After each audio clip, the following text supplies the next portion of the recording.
when the past comes calling. A self-made millionaire thought he'd buried his mistakes beneath designer suits and million-dollar deals, until 3 identical little boys with his eyes appeared in the rain. 7 years of secrets shatter in an instant as Jalen Ricks faces the truth he never knew. He abandoned not just a wife, but 3 sons who grew up calling another man uncle instead of him daddy. Now he'll risk his empire, his reputation, and his engagement to a famous influencer, all for a chance at a family he never knew existed. But his ex-wife isn't ready to forgive the man who walked away when times got hard.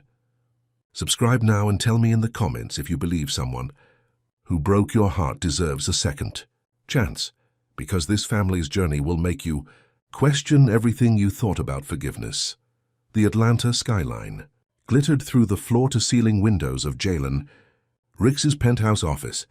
At 32, he had everything money could buy. The corner office, the sports cars, the designer suits.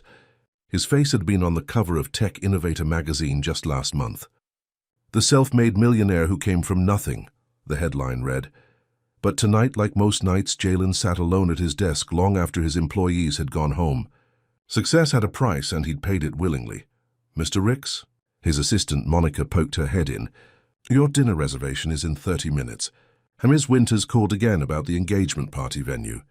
Jalen nodded, barely looking up from his computer. "Tell Amber I'll call her back tonight." Amber Winters, Instagram model, influencer, and his fiancée of 6 months, the perfect partner for his perfect image. But sometimes in quiet moments like this, Jalen wondered if she really knew him at all. "Also," Monica added, "the charity board needs your decision on the children's hospital donation." "Double whatever we gave last year," Jalen said absently. He didn't need the tax write-off, but the photos of him with sick children always played well on social media. 40 minutes later, Jalen handed his Ferrari keys to the valet at Emilio's, the most exclusive restaurant in Midtown. Rain fell in sheets, turning the streets into rivers of reflected neon. He checked his watch. Amber was late, as usual. Standing under the restaurant's awning, Jalen scrolled through his emails while he waited. That's when he heard children's laughter across the street. He glanced up and saw a woman struggling with 3 identical little boys, all about 5 years old, huddled under a leaking store awning. She was on her phone, clearly frustrated, while the boys jumped in puddles around her. "Mama, can we go to Uncle Jay's this weekend?" one of the boys asked loudly. "Nico, please stay on the sidewalk," the woman said, her voice carrying through the rain. Something about her voice made Jalen freeze. He squinted through the downpour, trying to see her face. When she turned to grab one of the boys, the streetlight caught her profile. The phone nearly slipped from Jalen's hand. Naomi, his ex-wife. The woman he'd left behind 7 years ago. And those boys, they couldn't be. One of the children looked right at him then, with eyes exactly like his own. Jalen felt the world tilt sideways. A car pulled up in front of them, their Uber finally arriving. As Naomi hurried the boys inside, Jalen stood paralyzed, unable to call out or move. "Mr. Ricks." The valet was at his elbow. "Your table is ready, sir. Would you like me to escort you in?" Jalen watched the car drive away with Naomi and the boys. "No, I need to go." "I'm sorry." He grabbed his keys from the startled valet, threw a $100 bill at him, and jumped back into his Ferrari. 2 days later, Jalen sat in his home office, surrounded by computer screens. He hadn't slept. He'd barely eaten. His calls to Amber went straight to voicemail, but he didn't care. On one screen was Facebook. He'd spent hours scrolling through the account of Marcus Williams, one of the few mutual friends he and Naomi still shared. There it was, a photo from last Christmas. Naomi looking more beautiful than ever, surrounded by 3 boys in matching pajamas.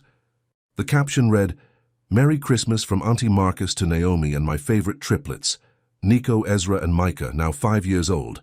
5 years old, Jalen did the math again. Their divorce had been finalized in February, 7 years ago. If the boys were 5 now, they would have been born 7 months after he walked out. Another screen showed property records. Naomi owned a modest house in Lawrenceville, about 30 minutes from downtown. She'd bought it 4 years ago. The third screen showed her LinkedIn profile. Naomi Carter, Senior Project Manager at Horizon Health Systems. No mention of children. No mention of him. His phone rang. Amber again. He silenced it. How had he not known? How had nobody told him he had sons? 3 of them? The doorbell rang, interrupting his thoughts. Jalen ignored it until his housekeeper knocked on the office door. "Mr. Ricks, Mr. Williams is here to see you. He says it's urgent. Marcus." Perfect timing. Marcus Williams walked in like he owned the place, his usual swagger on full display. He whistled as he looked around. "Damn, Jalen, you're really living large these days. Why didn't you tell me?" Jalen didn't bother with pleasantries. Marcus sighed, dropping onto the leather couch. "So you finally saw them?" "At Emilio's 2 nights ago." Jalen turned one of the screens so Marcus could see the Christmas photo. "They're mine, aren't they?" "Man, you need to talk to Naomi about this." "I'm asking you." Marcus rubbed his hand over his face. "Yes, they're yours. But it's not my place. How could she keep this from me?" Jalen slammed his hand on the desk. "3 boys, my sons. Keep it from you?" Marcus stood up, suddenly angry. "You walked out on her, remember? You said, and I quote, 'I need to focus on my future.' Then you changed your number, moved across town, and sent divorce papers through your lawyer. I had nothing back then. I was trying to build something, and she was pregnant, though she didn't know it when you left." Marcus shook his head. "By the time she found out it was triplets, you were already dating that model from New York." Jalen felt sick. "She should have told me. She tried once. Your lawyer said you weren't interested in complications." Marcus's voice was cold. "So she did it all on her own. 3 babies, Jalen, while working full-time, while finishing her degree at night." The silence stretched between them. "I need to see her," Jalen finally said. "She won't want to see you." "I don't care. They're my sons," Marcus sighed. "Don't go in there throwing your money around and making demands. That woman raised those boys with no help from you for 5 years. You don't get to play the victim here." After Marcus left, Jalen stared at the Christmas photo again. 3 little boys with his eyes, his sons. He picked up his phone and dialed a number he'd gotten from an investigator that morning. It rang 4 times before she answered. "Hello?" Her voice was just as he remembered it. Naomi. He could barely get her name out. "It's Jalen." "Silence, please don't hang up," he said quickly. "I saw you. Had Emilio's with the boys." More silence. "Then what do you want, Jalen?" "To talk. Please." "We have nothing to talk about." "Naomi, they're my sons." He heard her sharp intake of breath. When she spoke again, her voice was like steel. "No, they're my sons. You're just a man who signed divorce papers before they were born. I didn't know. Goodbye, Jalen." "Wait," he said desperately. "Just one meeting, please. I'll come to you. Anywhere you say. I just need to talk to you." The silence stretched so long he thought she'd hung up. Finally, she said, "Chandler Park, Saturday at 10 a.m., the playground." 15 minutes. She hung up before he could respond. Saturday came and Jalen arrived at Chandler Park 30 minutes early. He'd agonized over what to wear, finally settling on jeans and a simple button-down shirt. Nothing flashy, nothing that screamed money. He spotted them before they saw him. Naomi sat on a bench while the boys played on the jungle gym. She wore jeans and a yellow sweater, her hair in a neat ponytail. She looked exactly the same, yet completely different. One of the boys, Jalen couldn't tell which one, shouted as he went down the slide. Another was carefully crossing the monkey bars. The third stayed close to Naomi, holding a book. His son's. His heart felt too big for his chest. He approached slowly, and Naomi tensed when she saw him. The boy with the book noticed and looked up at Jalen curiously. "Who's that, Mama?" Naomi touched the boy's shoulder. "Just someone Mama used to know, Ezra. Go play with your brothers for a minute, okay?" Ezra, his son's name was Ezra. The boy hesitated, then ran to join his brothers on the slide. 15 minutes, Naomi said without looking at Jalen. He sat down beside her, careful to leave space between them. "They're beautiful," he said quietly. "Yes, they are." "I didn't know, Naomi. I swear I didn't know you were pregnant." She finally looked at him, her eyes hard. Would it have made a difference? The question hit him like a punch. Would it have? 7 years ago, he'd been obsessed with making it, with proving himself. Would knowing about a baby, 3 babies, have changed his decision to leave? "I don't know," he admitted. "But I know it would make a difference now." She laughed, a short, bitter sound. "Now that you're rich and successful? Now that adding devoted father would look good on your perfect Instagram life? That's not fair." "Fair?" Her voice shook. "You want to talk about fair? I've raised those boys alone for 5 years. I've done bedtime stories and doctor visits and nightmares and first days of preschool, Alone. Where were you when Ezra had pneumonia? When Micah broke his arm? When Nico had night terrors for 6 months? Each question was like a knife. I'm sorry, he whispered. Sorry doesn't help me when I'm working overtime to afford their therapy. Ezra has sensory processing issues. Micah might be dyslexic. Jalen looked at the boys playing, his boys, and felt a wave of shame wash over him. Let me help. We don't need your money. Not just money, me, my time. He turned to face her fully. Naomi, they're my sons. I want to know them. I want to be their father. You can't just walk into their lives after 5 years and play daddy. It doesn't work that way. Then tell me how it works, he pleaded. Tell me what to do. I'll do anything. One of the boys, Nico, Jalen guessed from his confident stride, ran up to them. Mama, Micah won't let me have the blue truck. Naomi smoothed his hair. Remember what we said about sharing, sweetheart. But it's my favorite. I know, but I have a blue truck, Jalen said suddenly. Both Naomi and Nico looked at him in surprise. Well, it's more of a blue SUV, actually. But it's my favorite too, Nico studied him. Is it fast? Pretty fast. But not as fast as my red car. Jalen smiled at the boy, his son, and his heart skipped when Nico smiled back. I like red cars, Nico said. And Ezra likes green ones and Micah likes yellow. Nico, Naomi cut in, go tell your brothers it's almost time to go, okay? As Nico ran off, Naomi stood up. This was a mistake. Jalen stood too. Please, Naomi, I know I can't undo the past 5 years, but let me be part of their future. Let me get to know them. And what happens when you get bored? When being a father interferes with your business deals or your fancy girlfriend? Naomi, I saw the engagement announcement, Jalen. You're marrying Amber Winters. Does she know about us? About them? He looked away. Not yet. Exactly, she gathered her purse. The boys and I aren't a complication you can just add to your perfect life. We're people with feelings. And they're too young to understand when you walk away again. I won't walk away, he insisted. I've changed. Have you? Really? She looked him up and down. Nice watch, by the way. 20,000, 30? He flushed and covered the Rolex with his sleeve.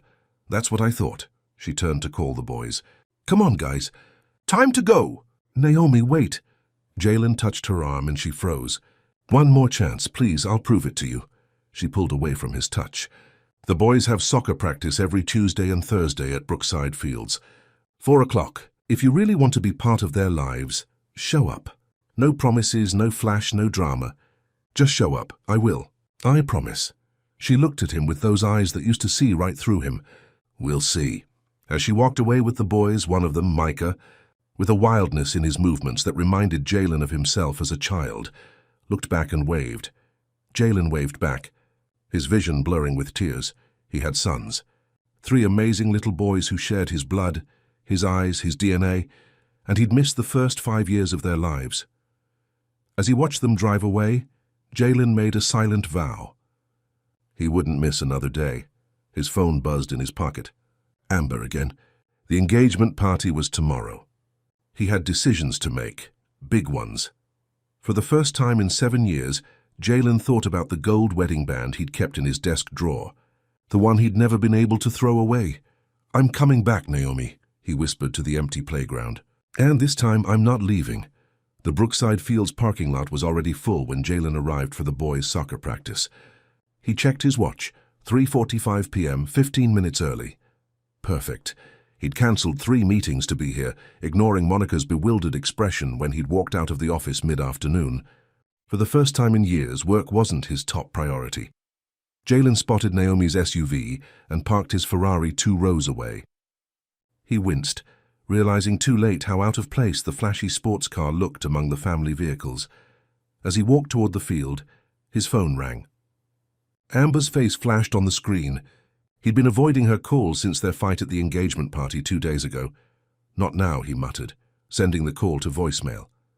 The memory of the party made him cringe. Amber had been furious when he'd arrived late, even more furious when he'd pulled her aside and told her they needed to discuss some things. But before he could mention Naomi or the boys, she'd dragged him into photos and conversations with investors. By the end of the night, he still hadn't found the right moment to tell her about his sons. Jalen spotted the triplets immediately.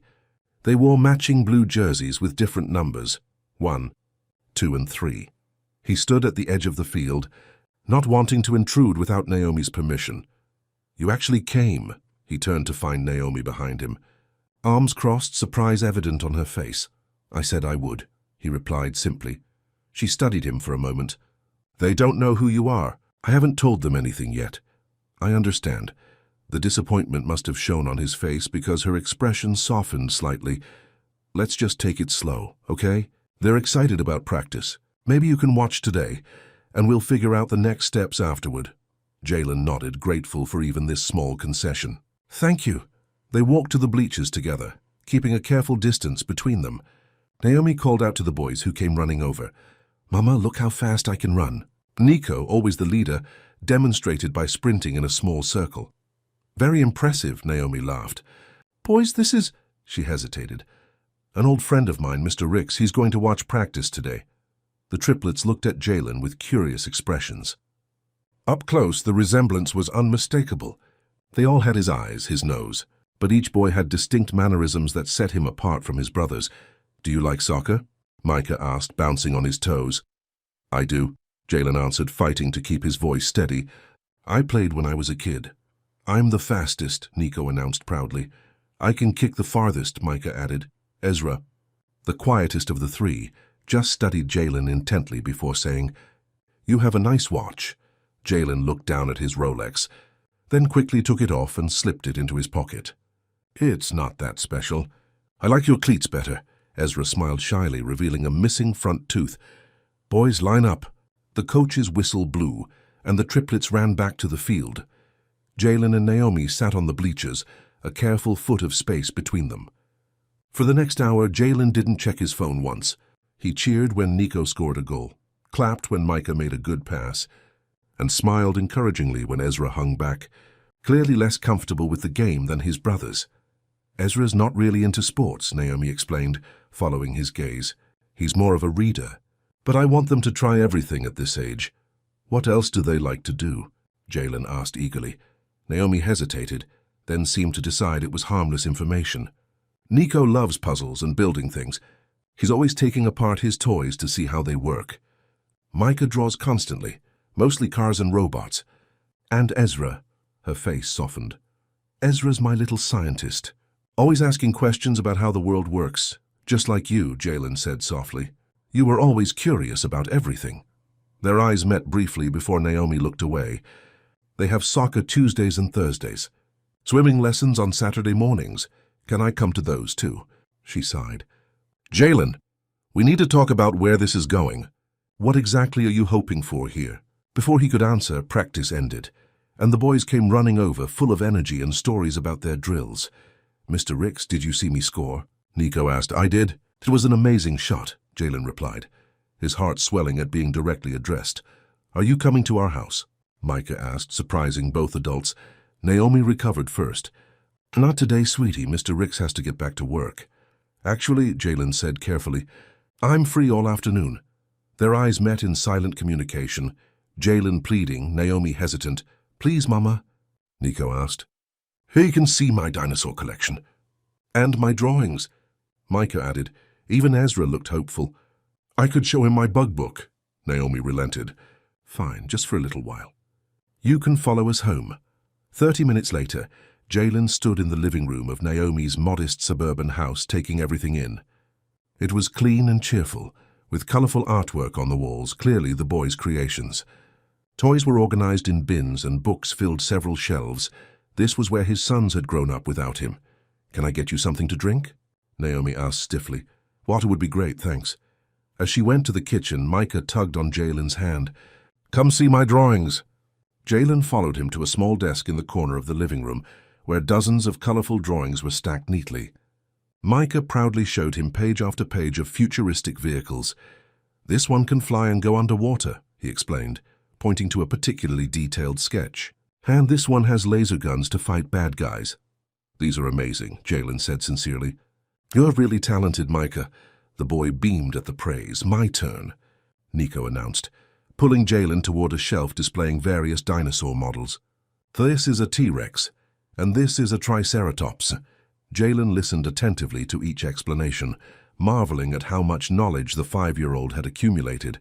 When Nico finished, Ezra approached cautiously, holding a large book.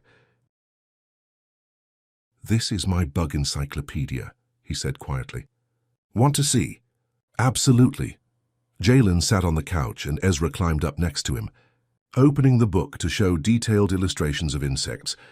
"I like beetles the best," Ezra said, pointing to a particular page. "Why's that?" Jalen asked. "Because they have special armor that protects them," Ezra explained seriously. "And some can lift things that are much heavier than they are." "That's really cool," Jalen said. "I didn't know that." He felt Naomi watching from the kitchen doorway, a glass of water in her hand. When their eyes met, he saw something soften in her expression. The next 2 hours passed in a blur of activities. Jalen helped the boys build a fort with couch cushions, listened to their stories, and even found himself on the floor playing with toy cars. When his phone rang, Amber again, he turned it off completely without a second thought. Eventually, Naomi announced it was time for the boys to clean up before dinner. "Does Mr. Ricks have to go now?" Micah asked, disappointment clear in his voice.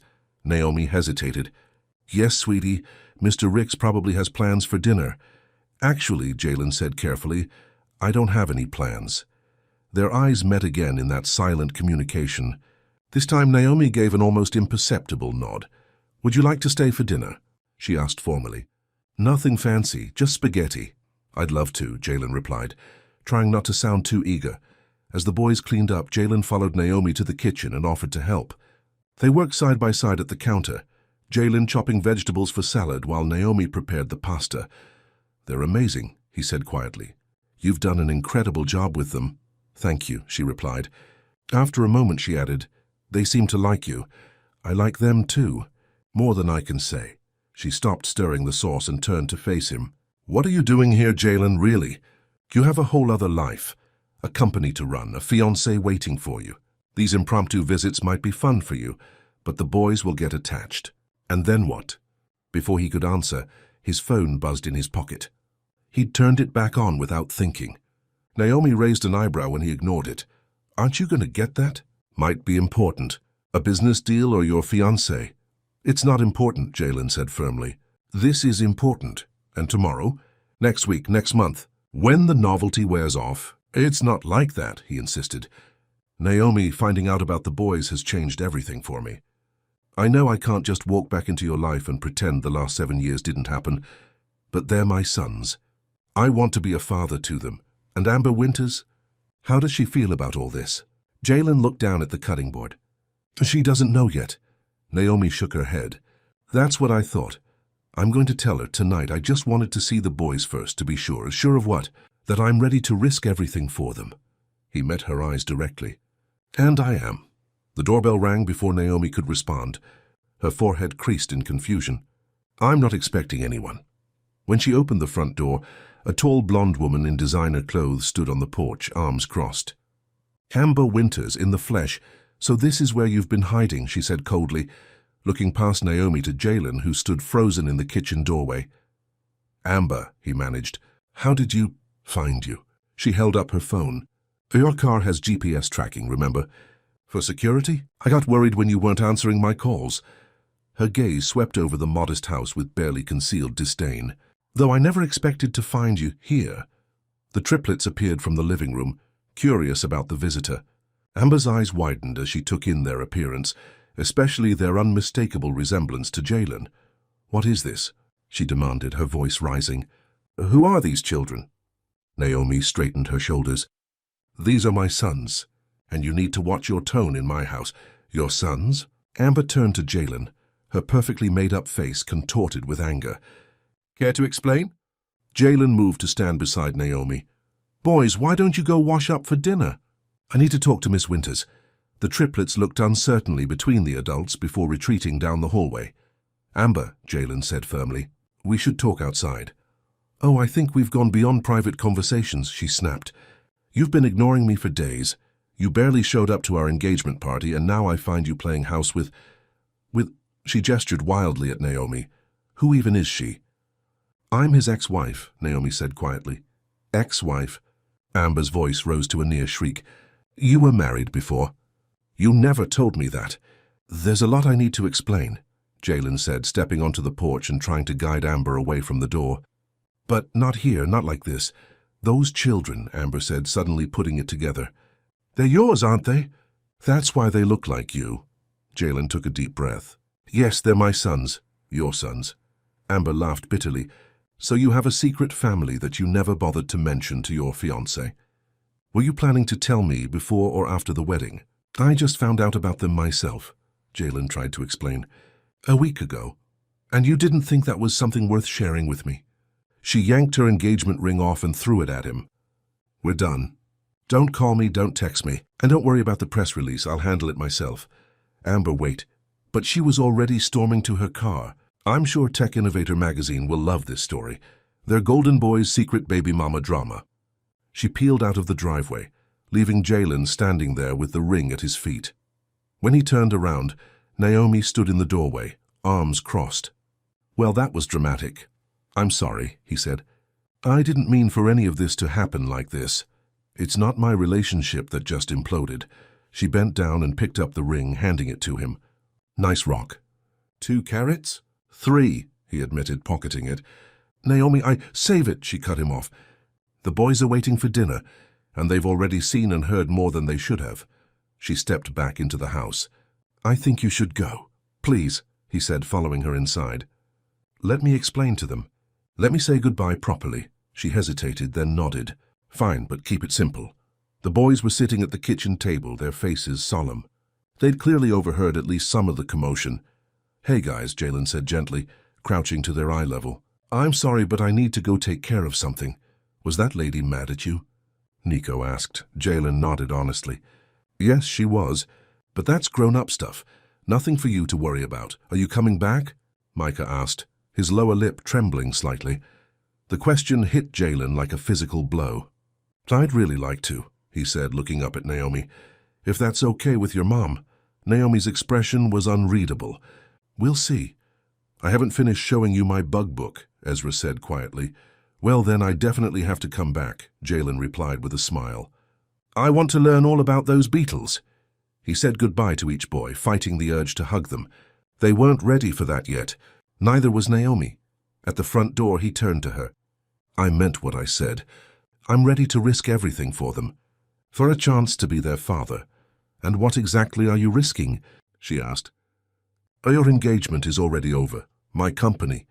My reputation. Everything I've built. He looked her in the eye. But none of it matters compared to those 3 boys. Pretty words, Jalen. But I've heard pretty words from you before. Then let me prove it with actions, he said. Tell me what you need. Tell me how to be part of their lives, Naomi sighed. I don't know. This is complicated. What if, he hesitated, what if I come to their swimming lesson on Saturday, and maybe next week I could pick them up from school one day? Just to spend time with them. She studied him for a long moment. The swimming lesson starts at 9 a.m., don't be late. And we'll see about the school pickup. It wasn't much, but it was a start. Thank you. As he walked to his car, his phone buzzed again. A text from Monica. Emergency board meeting called for tomorrow morning. Amber's father is threatening to pull his investment. Call me ASAP. Jalen wasn't surprised. Harold Winters was one of his biggest investors. Losing him would be a major blow to the company. But as he looked back at the house, at the window where 3 small faces watched him leave, Jalen knew he'd make the same choice again. By Friday, the damage was obvious. Amber had been busy. Not only had she announced their broken engagement to the press, but she'd also hinted at shocking secrets that had led to the split. Social media was buzzing with speculation, and Harold Winters had indeed pulled his investment from Jalen's company, causing the stock to drop 15% in 2 days. Jalen sat in his office, surrounded by worried executives. We need to issue a statement, his PR director insisted, something to counter whatever Amber is saying. What exactly is she saying? Jalen asked. That you've been living a double life. That you have a secret family you've been hiding for years. The PR director slid a tablet across the desk, showing Amber's latest Instagram post, a tearful selfie with the caption, Heartbroken to discover the man I thought I knew has been hiding a whole other life. Trust your instincts, ladies. As Truth will out, betrayed. Jalen pushed the tablet away. It's not a secret family. I just found out about my sons last week. The room went silent. So it's true? His CFO finally asked. You have children with another woman? With my ex-wife, Jalen clarified. I didn't know she was pregnant when we divorced 7 years ago. The PR director started typing frantically on her phone. Okay, we can work with that. A devoted father reconnects with children he never knew existed. We'll spin it as a heartwarming story. No, Jalen cut her off. We're not spinning my sons. They're not a PR strategy. But sir, if we don't control the narrative on... I said no. Jalen stood up. I'm taking a step back from day-to-day operations for a while. I need time to focus on my family. Your family? The CFO looked bewildered. You mean the ex-wife and kids you just met? What about the company? Your company? Stock's down 15% already.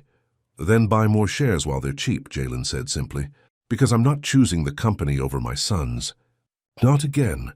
He turned to his COO. Jeff, you'll be acting CEO until further notice. Jalen, think about this, Monica pleaded. I have thought about it. He looked around the table at their shocked faces. I missed 5 years of my children's lives because I was focused on building this company. I'm not missing anymore. As the executives filed out in stunned silence, Jalen opened his desk drawer and pulled out the small velvet box he'd placed there that morning. Inside was not Amber's discarded engagement ring, but something much older. A simple gold band with tiny diamonds embedded around the circle, Naomi's wedding ring. She'd left it on the counter the day he moved out 7 years ago. He'd kept it all this time, never quite able to let it go. Jalen slipped it into his pocket and picked up his phone. He had shopping to do before the boys' swimming lesson tomorrow. 3 blue trucks, 1 for each of his sons. It wasn't much, but it was a start. As he left the office, his assistant called after him. What about the Williams contract? We're supposed to sign on Monday. Reschedule it, Jalen replied without turning around. Some things are more important. Saturday morning arrived with perfect weather, sunny and warm. Jalen woke early, too anxious to sleep. He'd spent the previous evening searching for the right gifts for the boys. Not too expensive, not too flashy. Just something to show he was thinking of them. He arrived at the community pool 15 minutes before the 9 a.m. swimming lesson. The 3 identical blue toy trucks, wrapped in simple paper on the passenger seat beside him. This time, he'd left the Ferrari at home and driven his more practical SUV. He was learning. Naomi's car pulled in a few minutes later. Jalen watched as she helped the boys out, each carrying a small backpack with swim gear. He took a deep breath and stepped out of his car, the wrapped packages in hand. Mr. Ricks! Micah spotted him first, waving enthusiastically. Good morning, Jalen said, smiling at the 3 identical faces looking up at him. I brought you guys something. Naomi gave him a warning look. Jalen, just something small, he assured her, handing each boy a package. They tore into the wrapping paper with excitement. A blue truck. Nico exclaimed, examining his gift. Just like we talked about, Jalen said. Remember. The boys nodded, clearly pleased with their gifts. What do you say? Naomi prompted. Thank you, Mr. Ricks, they chorused. Ezra looked up at him curiously. Why are you coming to our swimming lesson? Jalen glanced at Naomi, unsure how to answer. They hadn't discussed how or when to tell the boys who he really was. Mr. Ricks is... Naomi hesitated. He's an old friend who wants to get to know you boys better. Jalen felt a pang of disappointment, but understood her caution. The swimming lesson went well. The boys were at different levels. Nico, always fearless, was already swimming short distances without help. Micah splashed enthusiastically but needed a float. Ezra stayed in the shallow end, clearly less comfortable in the water. Jalen sat with Naomi on the bleachers watching. They're all so different, he observed. They always have been, even as babies, she replied. Nico was born first. He's always been the leader. Micah came second, always trying to keep up with his brother. And Ezra, her voice softened. My thoughtful little boy, always watching and thinking before acting. Just like his mother, Jalen said quietly. Their eyes met briefly before Naomi looked away. The doctor who delivered them said it was rare for identical triplets to have such distinct personalities from birth. Thank you for letting me be here today, Jalen said. It means a lot. Before she could respond, Ezra called out from the pool, Mama, watch me float. They both watched as Ezra, with the instructor's help, managed to float on his back for a few seconds. "Good job, sweetheart," Naomi called. "That's awesome, Ezra," Jalen added, earning a proud smile from the boy. After the lesson, as they helped the boys dry off and change, Jalen said carefully, "I was thinking maybe we could all get lunch, if you don't have other plans." To his surprise, Naomi didn't immediately refuse.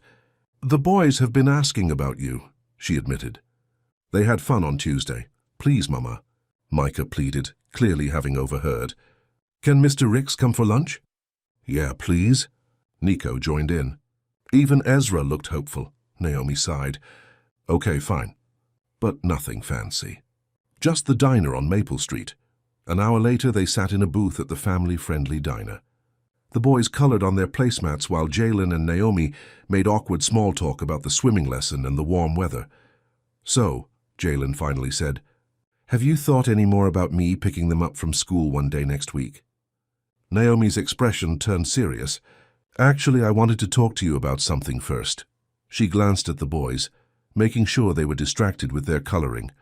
"I saw the news about your company's stock dropping." "And Amber's posts," Jalen winced. "Yeah, she's not taking the breakup well. Is it true you stepped back as CEO?" "How did you know that?" "Marcus told me. He still has friends who work for you." Naomi studied his face. "That's a big decision, Jalen," he shrugged. "It was the right one. I meant what I said about making the boys a priority. And what happens when the novelty wears off? When being daddy isn't exciting anymore?" "That's not going to happen," Jalen said firmly. "Naomi, I know I hurt you. I know I walked away before. But I'm not that person anymore. People don't change that much. Sometimes they do.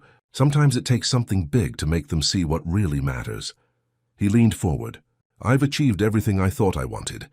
The money, the success, the recognition. And you know what? It means nothing compared to those 3 boys. Compared to what I left behind." Their eyes met across the table, and for the first time Jalen saw a flicker of something in Naomi's gaze. Not forgiveness, not yet, but maybe understanding. "Mr. Ricks," Ezra's small voice interrupted the moment. "Can you help me with my maze?" "Sure thing," Jalen replied, sliding over to help the boy with his placemat puzzle. As he helped Ezra trace a path through the maze, Jalen glanced up to find Naomi watching them with an unreadable expression. When their food arrived, he helped cut the boys' pancakes into bite-sized pieces without being asked, earning a surprised look from Naomi. "What?" he asked. "Nothing," she said. "You're just different than I expected." It was the closest thing to a compliment she'd given him since he'd reappeared in her life. After lunch, as they walked to their cars, Naomi said, "The boys have a half day at school on Wednesday. If you're serious about picking them up." Jalen's face lit up. "Absolutely. Just tell me when and where. I'll text you the details." She hesitated. "And Jalen, no fancy restaurants, no expensive gifts. Just time with them. That's what they need. That's all I want too," he assured her. As he watched them drive away, Jalen felt lighter than he had in years. Progress. Small steps, but progress. On Monday morning, Jalen's phone exploded with notifications. He'd been avoiding social media since the breakup with Amber, focusing instead on reading parenting books and reorganizing his schedule to make room for the boys. But whatever Amber had done over the weekend, it was causing a firestorm. With a sense of dread, he opened his phone to find dozens of missed calls from Monica, his PR team, and various board members. Then he saw the headlines. Tech Millionaire's secret family scandal. Jalen Ricks abandoned pregnant wife to chase fortune. The article beneath featured photos, old pictures of him and Naomi from their brief marriage, recent paparazzi shots of Naomi with the triplets, and worst of all, a blurry photo taken just yesterday at the diner, showing all 5 of them together. Amber had gone beyond social media posts. She'd given an exclusive interview to a gossip website, painting herself as the heartbroken fiancée blindsided by Jalen's years of deception and hidden family. The story had gone viral overnight. Jalen's phone rang. Monica again. This time he answered. "It's bad," she said without preamble. "Really bad. The board is in panic mode. Harold Winters is talking to the press, saying you're morally unfit to run the company. 3 major clients have already called asking to postpone their contracts until things settle down." Jalen rubbed his forehead. I'll be at the office in an hour.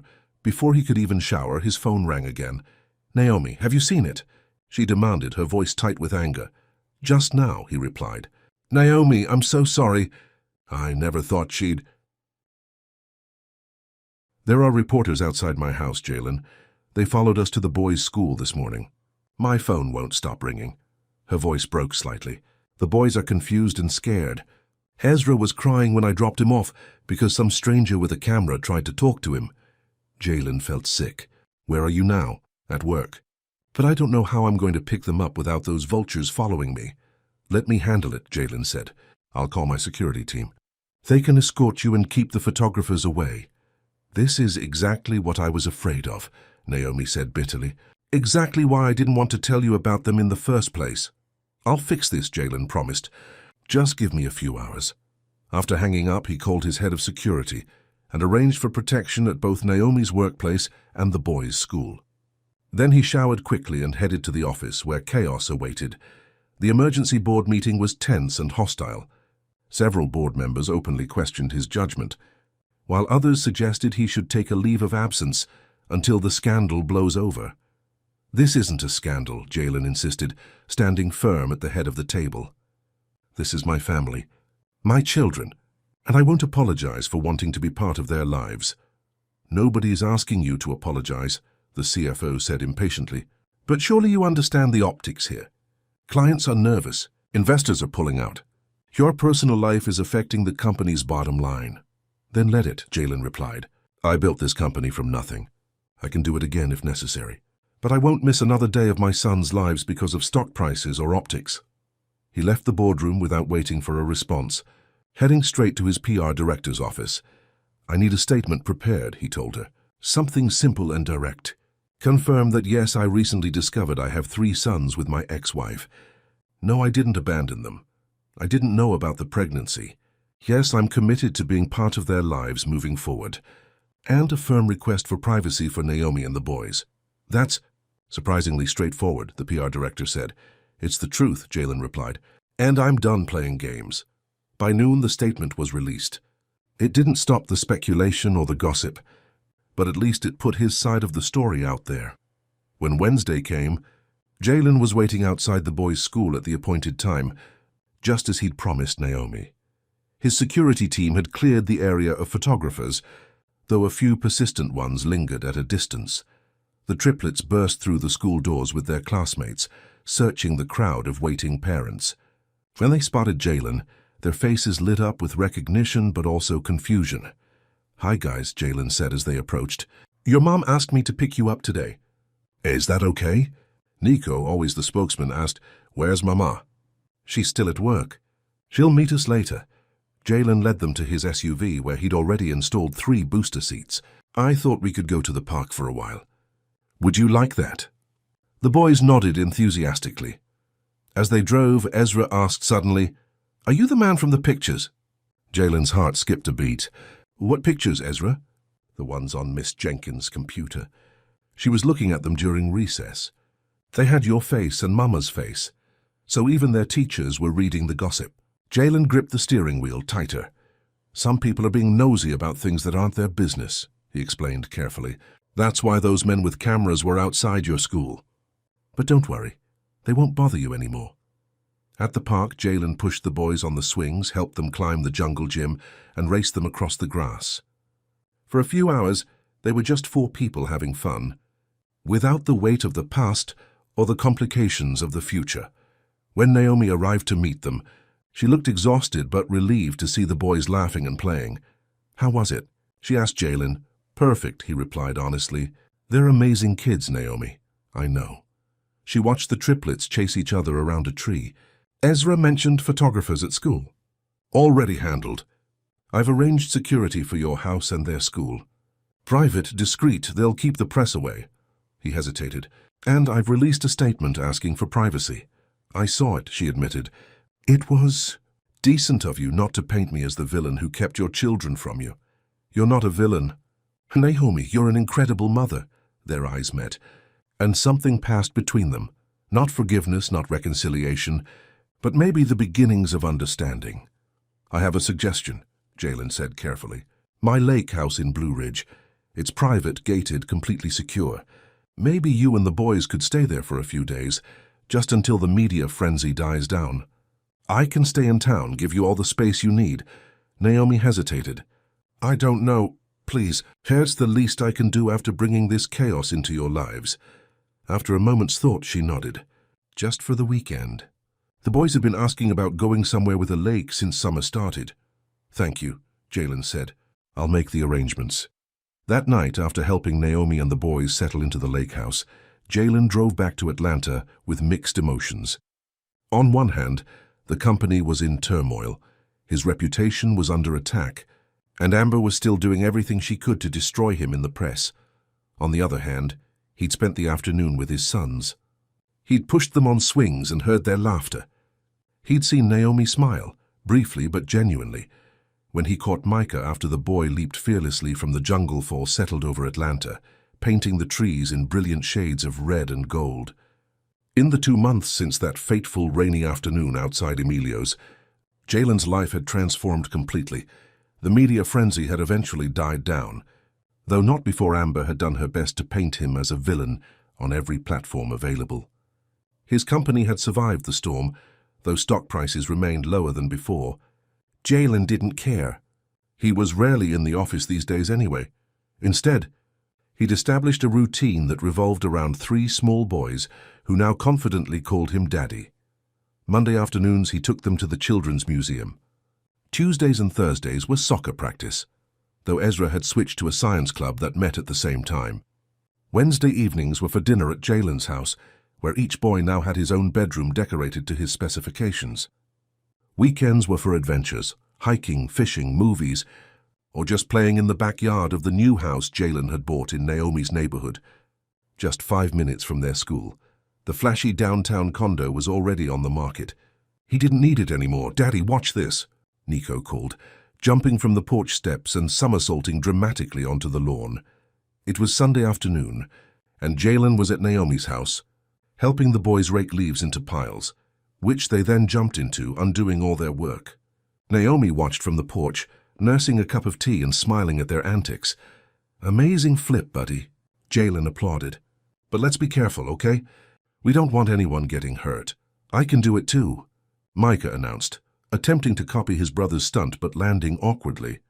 "Easy there, Tiger," Jalen said, helping him up. "Why don't we stick to jumping in the leaf piles?" Ezra, as usual, was more cautious than his brothers. He sat on the porch steps beside his mother, a book about the solar system open on his lap. "Ezra, don't you want to jump in the leaves too?" Jalen asked. The boy shook his head, then hesitated. "Maybe if you do it with me." "Absolutely." Jalen held out his hand, which Ezra took trustingly. Together they ran toward the biggest leaf pile and jumped in, sending red and gold leaves flying everywhere. Ezra's laughter, always quieter than his brother's, filled Jalen's heart with joy. As they climbed out of the pile, Jalen noticed Ezra breathing a little harder than usual, but didn't think much of it. The boy had always been less active than his brothers. "Who's hungry?" Naomi called from the porch. "I made apple cider and pumpkin cookies." The mention of cookies sent all 3 boys racing toward the house. Inside, as they gathered around the kitchen table, Naomi and Jalen exchanged a glance of quiet contentment. They weren't back together, not officially, but they'd fallen into a comfortable co-parenting routine. Sometimes when the boys were engrossed in a movie or playing in the yard, their hands would find each other's, or they'd share a look that hinted at feelings neither was quite ready to name. "Can we talk about our birthday?" Nico asked suddenly, his mouth full of cookie. "Don't talk with your mouth full," Naomi reminded him gently. "And yes, we can talk about your birthday. It's coming up soon, isn't it?" 2 weeks, Micah exclaimed. "We're gonna be 6. 6 whole years," Jalen said, his voice catching slightly as he thought about all the birthdays he'd missed. Naomi caught his expression and touched his hand briefly before turning to the boys. "What would you like to do for your birthday this year?" "A superhero party," Nico declared. "With a bounce house," Micah added. "And a cake shaped like a dinosaur," Ezra said more quietly than his brothers. "So, a superhero bounce house dinosaur party?" Jalen laughed. "I think we can make that happen." The boys cheered, and Ezra started to join in but suddenly began coughing. It was a harsh, ragged sound that immediately set off alarm bells for both adults. Ezra. Naomi was at his side in an instant. "Sweetheart, are you okay?" The boy tried to nod, but the coughing continued. He clutched at his chest, his eyes wide with fear. "He can't breathe," Jalen realized with horror. "Naomi, his inhaler," she said urgently. "In my purse, quick!" Jalen ran to grab the purse, dumping its contents onto the counter until he found the small blue inhaler. He rushed it back to Naomi, who helped Ezra use it. The medication seemed to help for a moment, but then Ezra's coughing resumed, worse than before. His lips were taking on a bluish tinge. "This isn't working," Naomi said, panic rising in her voice. "We need to get him to the hospital now." Jalen didn't hesitate. He scooped Ezra into his arms while Naomi grabbed her purse and car keys. "What about us?" Nico asked, his usual confidence replaced by fear as he watched his brother struggling to breathe. "You boys are coming too," Jalen said firmly. "Let's go, quickly." They piled into Naomi's SUV, Jalen in the back seat with Ezra on his lap, helping him use the inhaler again. Naomi drove faster than she ever had, running at least 2 red lights on their way to Atlanta Children's Hospital. "Stay with me." "Buddy," Jalen whispered to Ezra, whose small body shuddered with each labored breath. "We're almost there. You're going to be okay." The boy's frightened eyes fixed on his, trusting him completely. Jalen had never been more terrified in his life. When they finally reached the emergency room, everything happened in a blur. Nurses took Ezra immediately, while Jalen and Naomi, each holding one of the other boys' hands, rushed after them. "Severe asthma attack," Jalen heard someone say.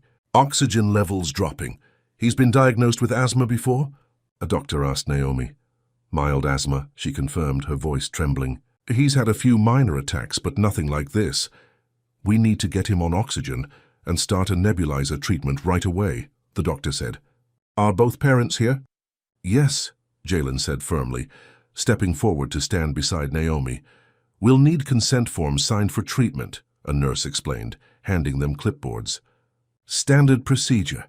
As Jalen began filling out his form, the nurse looked puzzled. "Are you the legal guardian, sir?" "The birth certificate only lists Ms. Carter as the parent."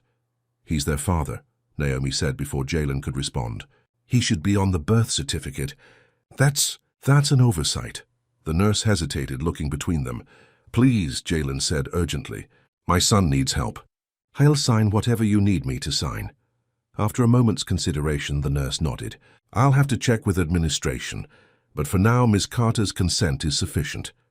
You can both go in with him." Nico and Micah were settled in a small waiting area with a child life specialist, promised that they could see their brother soon. Jalen and Naomi followed the doctors into a treatment room where Ezra lay on a bed, an oxygen mask covering his small face, monitors beeping all around him. "Mama," he whimpered when he saw them. "I'm here, baby," Naomi said, rushing to his side. "Daddy's here too." "The doctors are going to help you feel better." Jalen took Ezra's other hand, fighting back tears at how fragile his son looked. "I'm not going anywhere, buddy. I promise." The next few hours were the longest of Jalen's life. Ezra's condition improved slowly with the oxygen and medication, but the doctors wanted to keep him overnight for observation. Jalen made arrangements for Nico and Micah to stay with Marcus, though they protested being separated from their brother. "We'll bring you to see Ezra tomorrow," Jalen promised as he hugged them goodbye. "He needs to rest tonight." As evening turned to night, Ezra finally fell into an exhausted sleep, his breathing still labored but no longer dangerously so. Naomi sat beside his bed, holding his hand, dark circles under her eyes. "You should try to rest," Jalen told her gently. "There's a cot over there." "I'll watch him," she shook her head. "I can't sleep." "Naomi, you're exhausted." "Just an hour. I'll wake you if anything changes." After some persuasion, she reluctantly stretched out on the small cot in the corner of the hospital room. Within minutes, she was asleep, the emotional toll of the day catching up with her. Jalen sat beside Ezra's bed, watching the rise and fall of his son's chest, each breath a precious gift. He thought about how close they'd come to losing him, and the realization made him physically ill. "I'm so sorry I wasn't there before," he whispered to the sleeping child. "But I'm here now, and I'm never going to leave you again. I promise." Around 3 a.m., Ezra stirred, his eyes fluttering open. "Daddy?" he murmured through the oxygen mask. "I'm right here, buddy," Jalen said, squeezing his hand gently. "How are you feeling?" "My chest hurts," the boy whispered. "Where's Mama?" "She's sleeping right over there. Do you want me to wake her?" Ezra shook his head slightly. "Can you tell me a story?" "Of course." Jalen leaned closer. "What kind of story?" "About when you and Mama were together." The request caught Jalen off guard. "You want to hear about that?" Ezra nodded. "Mama has a picture, in her drawer, of you and her. You look happy." Jalen smiled softly. "We were happy. Your mom was the smartest person I'd ever met, and the prettiest. The first time I saw her, she was arguing with a professor in our economics class, proving him wrong about something. I thought she was amazing." "Did you love her?" "Very much," Jalen said honestly. "I still do." He hadn't meant to say that last part out loud, but in the quiet of the hospital room, the truth slipped out easily. "Then why did you go away?" Ezra asked, his eyes wide and curious despite his fatigue. Jalen considered how to explain such a complicated thing to a 5-year-old. "I made a mistake," he said finally. "I thought I needed to chase after other things, money, success, to be happy. I didn't realize that true happiness was right in front of me, with your mom. But now you're back. Yes, I am. And I'm not going anywhere." Ezra seemed to consider this. "Mama cries sometimes. When she thinks we're asleep." The words pierced Jalen's heart. "I hurt her when I left." "I hurt her badly. But you won't do it again?" "Never," Jalen promised. "Not ever again." Satisfied with this answer, Ezra's eyes began to drift shut. "I like having a daddy," he murmured sleepily. "I like being your daddy," Jalen whispered, blinking back tears. More than anything in the world, from the corner of the room came a soft sound. Jalen turned to see Naomi sitting up on the cot, wiping tears from her eyes. She'd heard everything.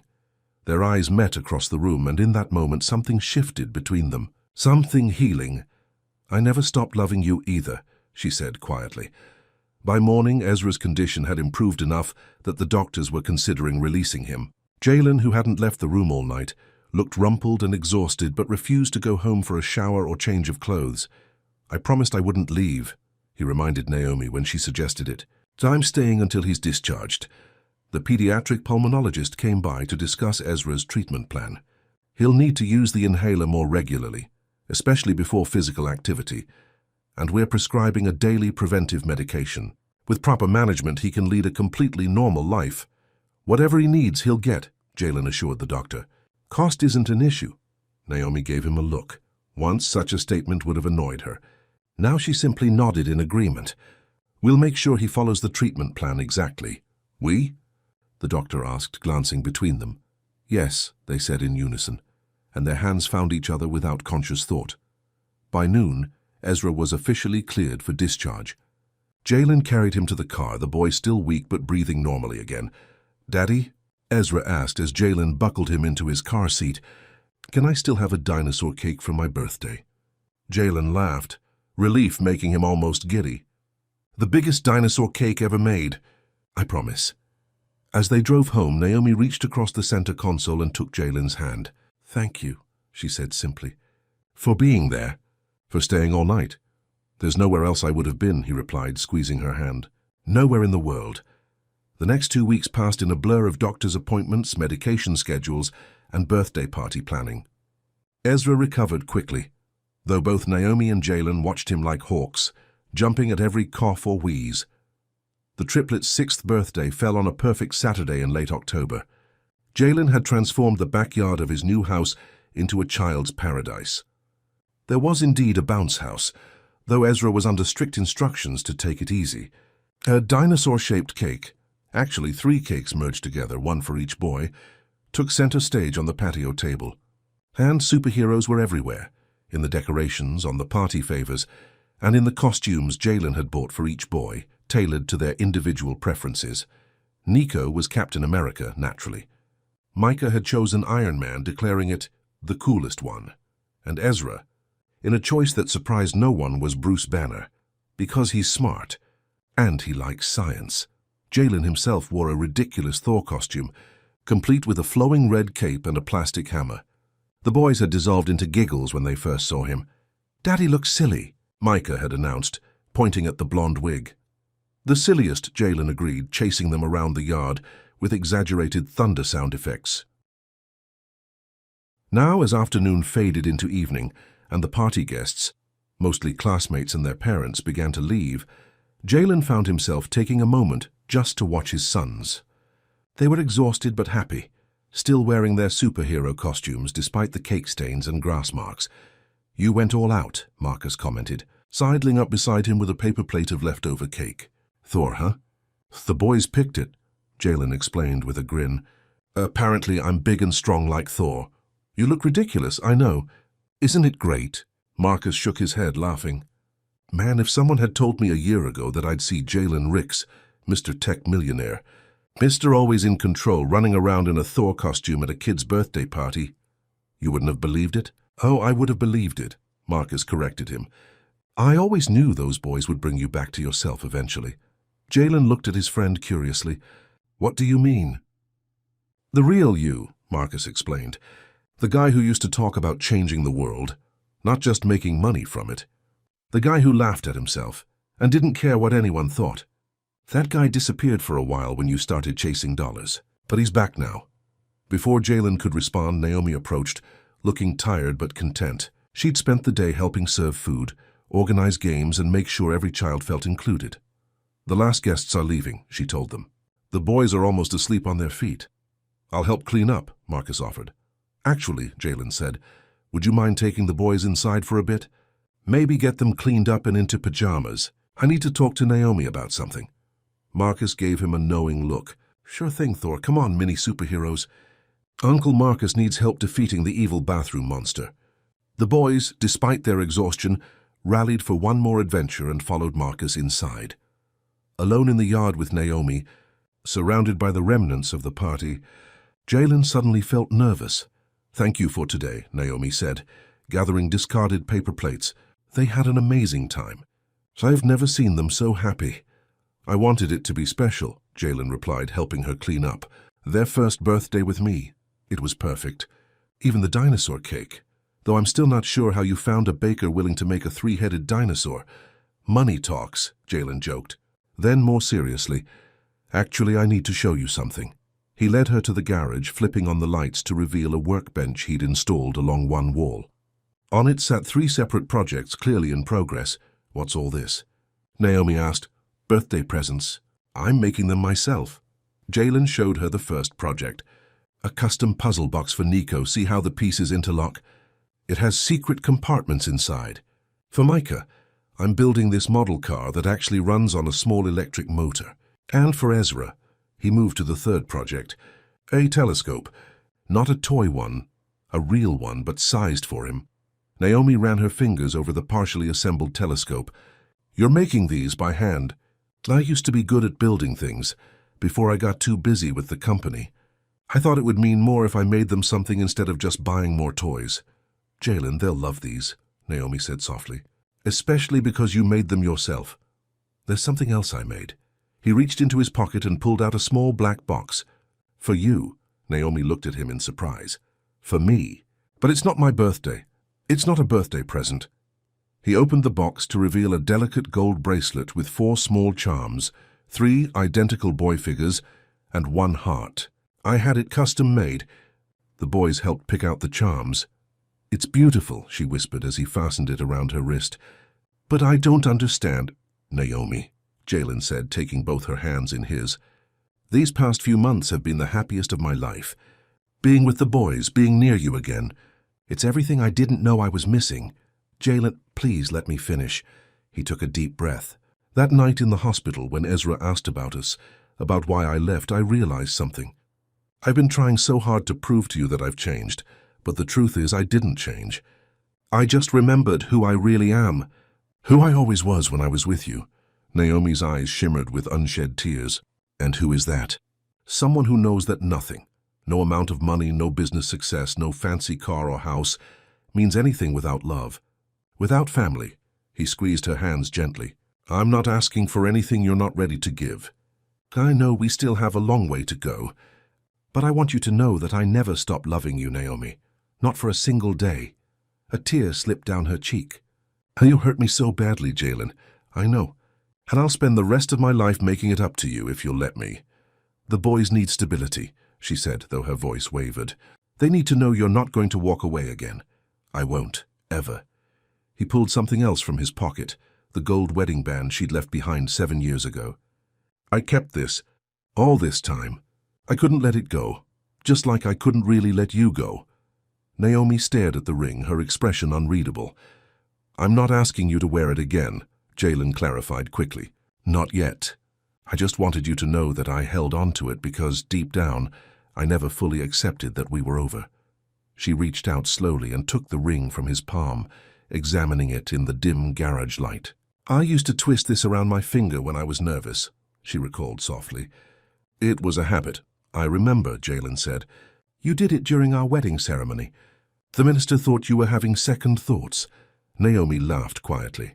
I wasn't. I never had any doubts back then. And now? Jalen asked, scarcely breathing. She looked up at him, her eyes clear and direct. Now I have plenty of doubts. And fears. And questions about whether we can ever really start over after everything that happened. Jalen's heart sank, but he nodded in understanding. But, Naomi continued, when I saw you in that hospital room, refusing to leave Ezra's side all night, something changed for me. You were the man I always knew you could be. The man I fell in love with. And I realized— What? Jalen prompted when she paused. I realized I never fully accepted that we were over either. She closed her fingers around the ring. I'm not ready to wear this again, not yet. But I'm ready to try to see where this goes. For us, not just for the boys. Joy rushed through Jalen like a wave. That's all I'm asking for. A chance. A chance, she agreed. From inside the house came the sound of children laughing, followed by Marcus's exaggerated monster roar. Naomi smiled at the noise. We should go in, she said. Help Marcus before he's completely overwhelmed. Jalen nodded, but before she could move away, he gently pulled her closer. Can I? Would it be okay if I kissed you? Just once? In answer, Naomi reached up and touched his face, rising on tiptoes to press her lips to his. The kiss was gentle, tentative, but filled with promise. When they parted, they were both smiling. Come on, Thor, she said, tugging him toward the door. Your sons are waiting. Together they walked back into the house, where 3 little boys, their sons, were chasing their uncle around the living room, superhero capes fluttering behind them. As Naomi watched Jalen scoop up Micah and pretend to fly him through the air, she touched the bracelet on her wrist, feeling a certainty she hadn't experienced in years. This time would be different. This time they were building something real, something lasting, a family. And when the boys finally collapsed into exhausted sleep on the sofa, all 3 piled together in a tangle of limbs and superhero costumes. Jalen and Naomi sat beside them, hands intertwined, watching their sons breathe. Let's raise them together, Naomi whispered, echoing the words of the premise Jalen had imagined for them all those years ago. And in that moment, as the past, present and future aligned, Jalen knew he was exactly where he was meant to be. Home at last with his family. The end.